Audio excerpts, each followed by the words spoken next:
Hello mga kamags, for today's video dahil maglilinis muna kami sa aming bahay kubo na maliit lamang ba kahit munti.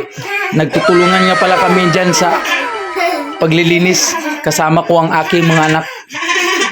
Inuna po namin dyan ang sahig. Yan si Talyaw, naglilinis siya ng pinto kasi masyado nang maabog. At si ate naman doon sa may bangko.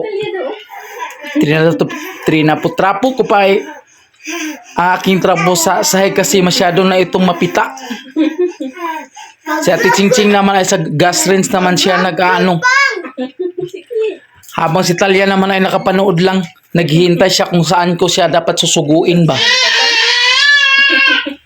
Tinuruan ko sa kung saan siya banda. Oh, doon siya dapit sa bangko nurse eh.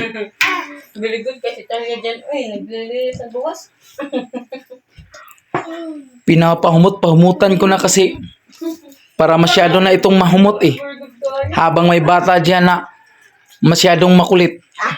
Magpakugos ata to ah. Naglilinis ka sa luwas. Pag Tagalog ka, kasi Tagalog yan. Magtagalog kayo. Gago! Inuna na namin dyan ang mga masyadong mahugaw. Tagalog kayo ng... Abo! Abo! Malapit na kaming matapos eh. Doon si ang aking partner oh. Kaya sinayawan ko na ng masyadong masayaw ba. Abo! Pinaikot-ikot ba. Ako ang abo! Ako ang abo! Ako ang abo! Yan. Ako ang abo! Pagkatapos yan lumabas na kami.